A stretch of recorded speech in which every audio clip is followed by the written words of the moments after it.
Assalamualaikum warahmatullahi wabarakatuh. Alhamdulillahirabbil alamin. Asyhadu an la ilaha illallah wa asyhadu anna Muhammadan abduhu wa rasuluh sallallahu alaihi wasallam wa ala alihi wa ashabihi amma ba'da. Bapak Ibu yang dirahmati Allah, kembali di sini saya akan memberikan beberapa penjelasan kali ini yang berkaitan dengan beberapa pertanyaan yang masih berkaitan dengan haji dan umroh. Langsung saja Abah akan bacakan. Ini ada 13 pertanyaan dan dimohon untuk Bapak Ibu yang akan melaksanakan haji maupun ibadah umroh untuk menyimaknya. Ya, barangkali nanti pertanyaan ini bisa menjawab atas hal-hal yang masih ragu yang ada pada Bapak Ibu sekalian. Yang pertama, Assalamualaikum Pak Haji. Pada saat melakukan sa'i, kemudian batal wudhunya atau kentut, apakah harus wudhu kembali? Nah, ini ada pertanyaan seperti itu. Penjelasannya, pada saat seseorang itu melaksanakan sa'i, baik itu sa'i untuk haji maupun juga sa'i untuk umroh, umpama batal tidak perlu berwudu lagi, ya. Jadi yang harus punya wudu itu adalah pada saat seseorang itu tawaf di Baitullah, baik itu tawaf sunnah, ya, tawaf haji, tawaf umroh, itu wajib harus punya wudu. Adapun pada saat sa'i itu tidak harus punya wudu. Jadi umpama batal juga tidak apa-apa, tidak perlu wudhu lagi. Ingat ya, karena apa? Karena pada saat melaksanakan sa'i itu tidak harus punya wudhu. Jadi umpama batal ya tidak apa-apa ya.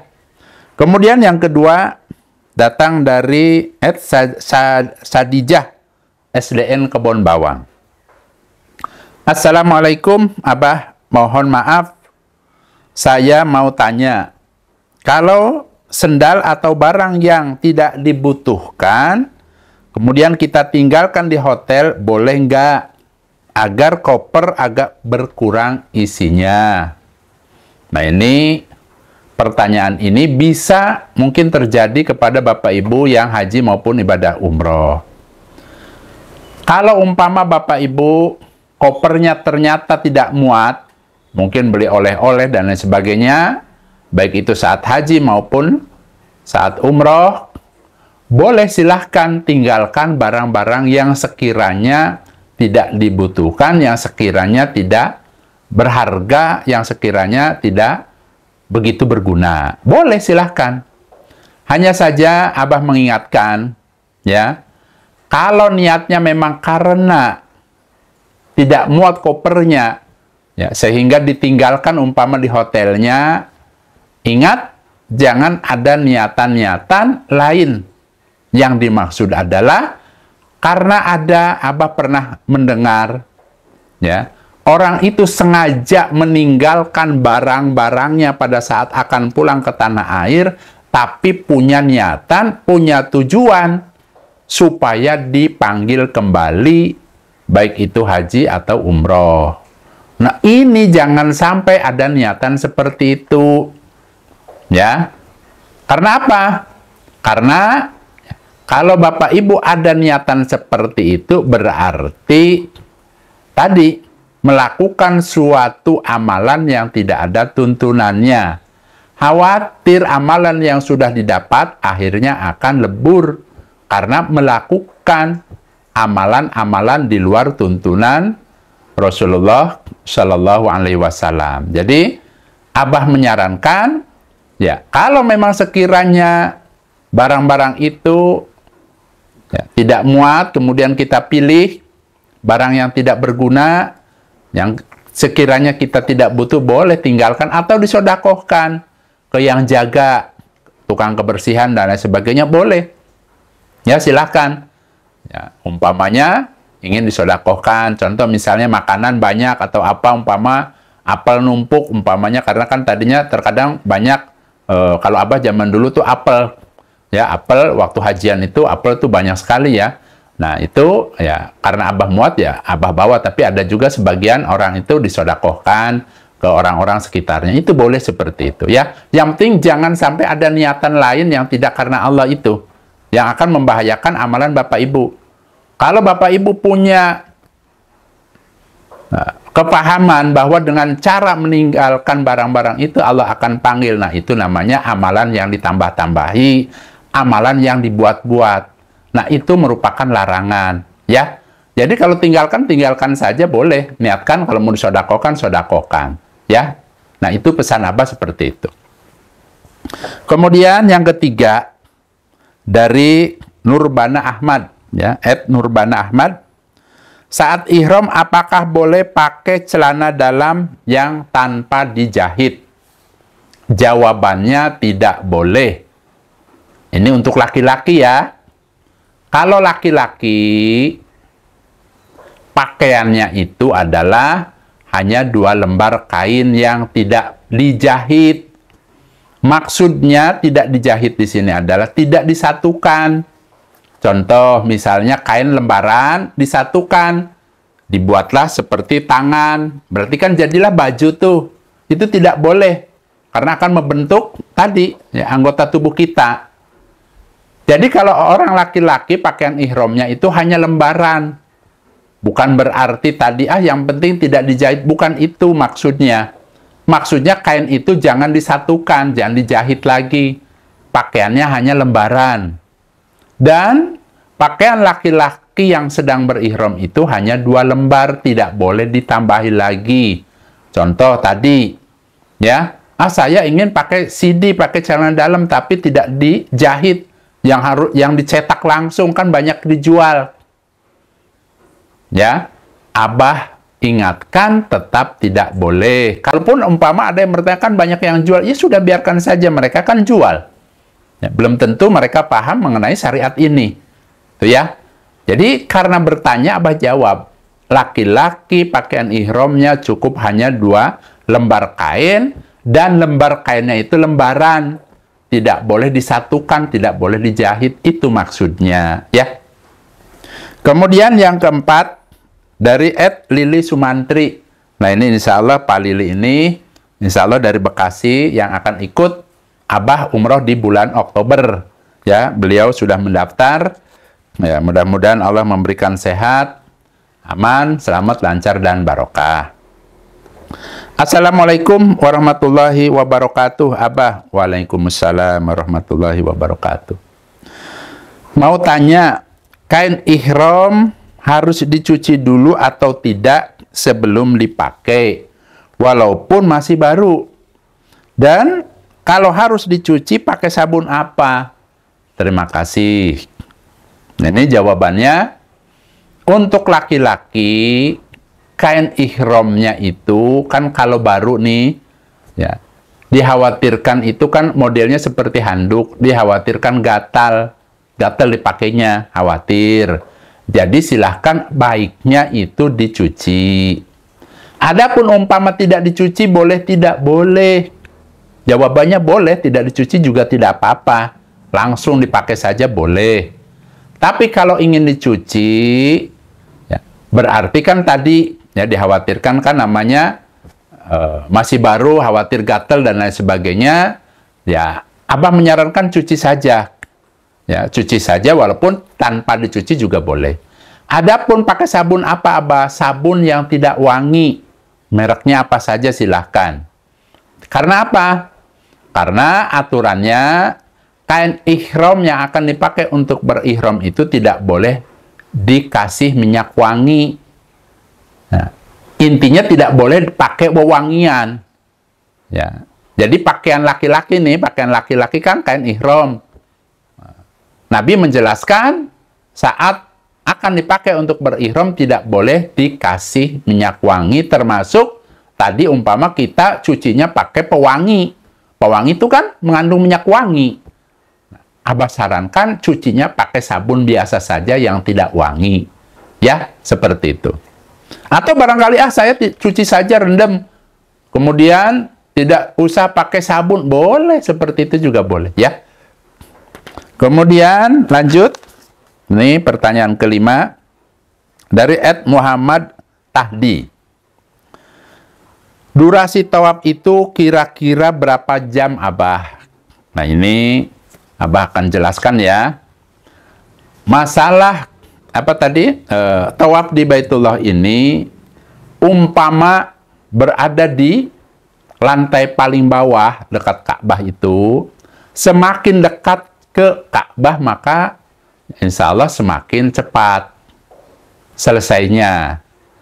Adapun karena pertanyaan ini kan kira-kira ya, durasinya kira-kira berapa lama, berapa jam pada saat orang tawaf ya, kita ambil tengah-tengahnya saja. Dan biasanya ya Abah itu memang pada saat bimbing jamaah itu tidak terlalu dekat, tidak terlalu jauh, posisinya ya ada di antara tengah-tengah, kurang lebih 30 sampai 45 menit. Ya, jadi tergantung suasana jamaah ada di situ pada saat orang tawafnya. Kalau lagi padat bahkan mungkin bisa 1 jam. Ya, tapi umumnya kalau Abah 45 menit insya Allah. Ya, nah adapun bagi jamaah yang ingin mencoba umpama tawaf sunnah di lantai atas, Abah sudah mencoba, nah itu kurang lebih 1 jam. Ya, 1 jam perjalanan itu Abah jalan cepat. Jalannya cepat, itu ya 1 jam. Ya, kurang lebih 1 jam. Nah, kemudian yang keenam nih ada dari Sri Puji. Ada pertanyaan. Assalamualaikum Abah. Waalaikumsalam. Abah mau tanya, kalau pakai kacamata boleh tidak pada saat tawaf? Jawabannya boleh. Ya, baik itu kacamata untuk fashion, ya, untuk supaya barangkali kan sinar mataharinya itu nyorot, ya, tajam sekali umpama, boleh-boleh saja. Atau pakai kacamata yang untuk baca, itu juga boleh. Ya, jadi intinya kalau umpama dibutuhkan kacamata, ya boleh-boleh saja. Ya, contoh misalnya kacamata baca, atau karena paparan sinar mataharinya terlalu tajam, boleh. Ya, hanya saja Abah mengingatkan nih, ya, buat Bapak Ibu baik yang haji maupun yang ibadah umroh, ingat, ya, pada saat ibadah baik itu tawafnya, pada saat sa'i, jangan sampai ada perasaan-perasaan yang dapat menyebabkan hadirnya perasaan riya. Contohnya karena ingin pamer supaya keren umpamanya, supaya.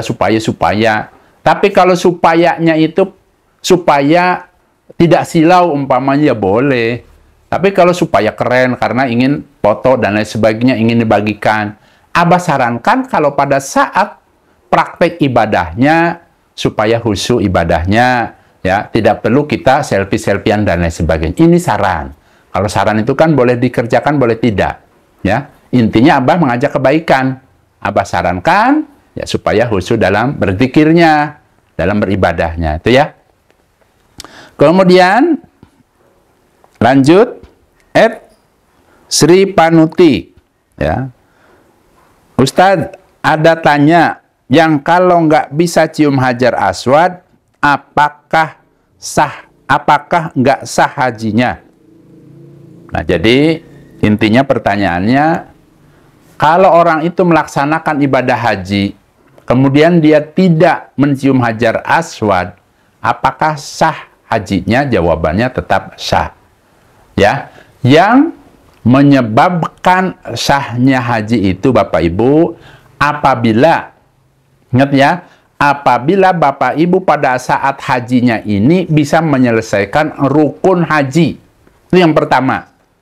Itu tidak bisa ditinggalkan kalau yang namanya rukun haji. Kemudian bisa menyelesaikan wajib hajinya.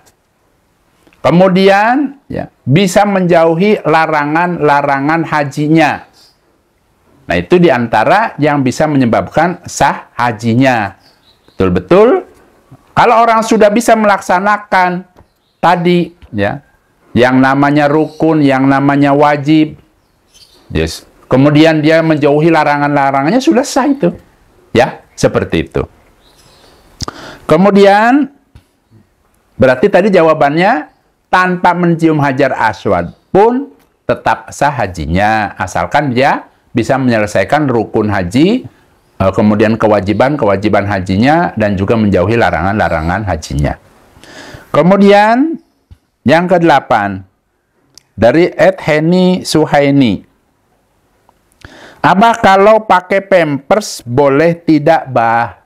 Ini maksudnya mungkin saat haji atau umroh ini dari seorang wanita. Salah. Kalau pakai pampers boleh enggak, Abah? Jawabannya adalah, kalau untuk wanita, baik itu pada saat hajian, atau wanita yang akan melaksanakan ibadah umroh, jawabannya boleh. Pakai pampers. Ya. Pakai pampers di sini jawabannya apa? Pertanyaannya pampers. Ya. Nah, hanya saja Abah ingatkan, ya, pampersnya ini adalah tujuannya adalah khawatir kalau umpamanya kebelet. Kadang-kadang kalau kebelet itu kan tidak tahan, suka barangkali ya suka keluar sedikit. Berarti kan najisnya tidak kemana-mana. Nah, kalau ternyata seperti itu, berarti kan silahkan pakai, tapi kalau sudah kena pipisnya, ya, kalau ingin melaksanakan sholat, ingin tawaf, ya supaya diganti, ya, disucikan kembali badannya, ya pipis dulu, kemudian sucikan, ganti pampersnya. Tidak boleh, umpamanya pada saat tawaf, kemudian keluar sedikit, terus aja tawafnya. Nah, itu tidak boleh, karena kan batal. Tujuannya adalah agar mengantisipasi jangan sampai najisnya itu kemana-mana. Makanya dibolehkanlah pakai pampers itu. Yang penting kalau sudah kena najis, sudah keluar, ya berarti batal wudunya. Tapi itu berlaku pada saat tadi, ya, akan melaksanakan umpama sholat, ya berarti kan harus suci dulu, ya, berwudu lagi umpama kalau sudah batal seperti itu, ya. Tapi pada saat pelaksanaan haji, ini hajinya ya, umpamanya Abah, saya kan ini hajian kan panjang perjalanannya, ini untuk jaga-jaga saja di jalan, ya boleh-boleh saja. Karena kan ingat ya, maksudnya supaya bisa menjaga kesucian itu adalah kalau sekiranya pampers itu ternyata sudah ada pipisnya, berarti kan jangan dipakai untuk sholat. Ya, karena kan pakaiannya harus suci. Berarti ke kamar mandi, buang, kemudian sucikan, kemudian berwudu kalau mau sholat. Adapun di dalam perjalanan, namanya kan dalam perjalanan tidak sedang sholat, ya boleh-boleh saja. Nanti gampang pada saat sampai di tempat peristirahatan, ya, atau tenda, barulah umpama diganti, boleh seperti itu, ya. Hanya untuk menjaga supaya tadi, karena nggak tahan pipis dan sebagainya. Itu saja. Boleh kalau untuk wanita. Kemudian selanjutnya, Rizal. Ini ada pertanyaan. Bagaimana Abah hukumnya sebelum umroh kita buat acara dan mengundang 40 orang, ya, untuk sholat hajat? Nah, ini pertanyaan ini kalau menurut Abah ya jawabannya tidak perlu dilakukan. Kenapa? Kalau kita melakukan suatu amalan, suatu ibadah, ya, yang mana ibadah itu kita buat, ya, kita seolah-olah membuat syariat sendiri. Nah, ini Abah tidak sarankan, lebih baik tidak usah kerjakan. Adapun yang dimaksud dengan sholat hajat ini, Bapak Ibu, ya, menurut tuntunannya dalam hadis itu dijelaskan, bila seseorang itu ada keperluan, ada kebutuhan kepada Allah maupun kepada sesama manusia, maka berwudu, sempurnakan wudunya, kemudian sholat 2 rakaat, kemudian minta apa permintaannya kepada Allah. Ada doa khusus untuk melanjutkan setelah salam, kemudian doa, kemudian minta kepada Allah apa keperluannya. Apa hajatnya? Hajat itu keperluan. Nah, adapun sholat hajat ini dilakukan tidak berjamaah, sendiri-sendiri. Karena apa? Karena yang dimaksud di sini ada keperluan itu adalah bila seseorang itu ada kepentingan sendiri-sendiri, kan keperluan orang lain-lain. Contoh misalnya Abah, ya, punya umpama sesuatu yang perlu dijual belum laku-laku nih, umpamanya punya tanah atau apa umpama. Karena ada kebutuhan, boleh nggak saya? Kemudian sholat hajatnya boleh-boleh saja supaya umpama Allah mengabulkan doa Abah agar cepat laku umpamanya tanahnya umpamanya. Boleh seperti itu. Adapun yang Abah tidak sarankan itu adalah kita membuat acara seolah-olah membuat syariat baru, yaitu dengan cara mengumpulkan 40 orang, kemudian ya supaya sholat apa tadi itu, sholat hajat ya bersama-sama. Nah ini bisa apa namanya ya tidak sesuai dengan tuntunan Allah dan Rasulnya. Sudah tegas, sudah jelas, ada syariatnya yang namanya sholat hajat itu digunakan atau dijalankan atau dilakukan sebagaimana ada dalam hadis Nabi dan lain sebagainya. Jadi sudah ada syariatnya, ya. Berarti tidak perlu dilakukan jawabannya. Yang ke-10 dari Ed Miasir Yasir, Assalamualaikum Abah. Waalaikumsalam.